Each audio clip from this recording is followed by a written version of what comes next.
Welcome to Security Minutes. My name is Richard Dornhart. Today I have Matt Yeoman with me from Mimecast. How are you, Matt? Very well, thanks for having me. Matt, Mimecast have been pioneers in the email security space for over 20 years. What else have you been up to?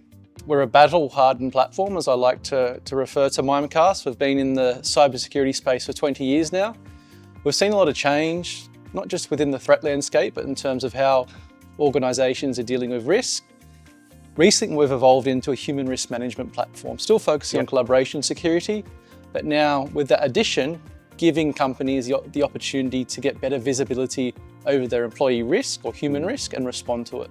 And human risk and kind of email security, they go hand in hand, don't they? They certainly do. If we look at email, it's the #1 attack vector. Think about employees who are being targeted. The first stat that we look at is email. That gives us great insight into an employee's risk that they present to the business, but there's also other elements that we can look at. And we're seeing some kind of unique trends in the email security space. I mean, the threat landscape is constantly evolving and AI is having a significant impact on that. I'd love to get your perspective on that. I'm sure we're all sick of hearing about AI, but the fact of the matter is that yes, AI has had a significant impact across cybersecurity in general. More to the point, email security, we haven't just seen more polished phishing attacks where there's less grammatical errors or spelling mistakes. It's now a case that the threat actors are actually able to operate at scale. They're actually able to run these attacks far cheaper than they would have in the past too. Yeah, it's a kind of an interesting perspective. You don't technically think about the fact that the threat actors are saving money and becoming much more efficient. I mean, AI has certainly had that impact for me, so it's obviously having the same impact for threat actors. How has the sophistication of the attacks changed? We've seen a number of different use cases in terms of attack sophistication. If we look at basic use cases, we've seen threat actors leveraging Telegram channels to understand how to craft phishing emails, for example, in ChatGPT or Copilot or Gemini.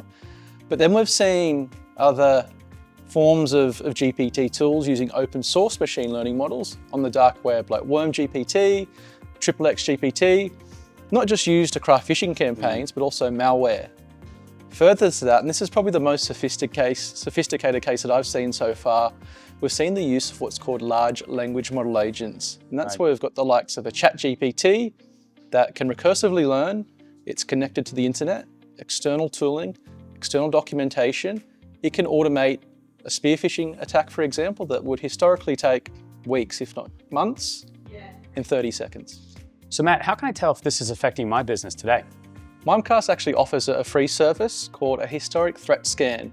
Completely non-invasive, it's all through the Microsoft Graph API. And what we'll then do is run a 30-day scan of all email that has been delivered to your end users. So essentially a security risk assessment at the email vector.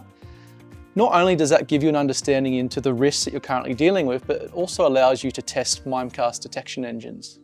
Matt, that sounds fantastic, and it's something that we'll definitely make available to our customers.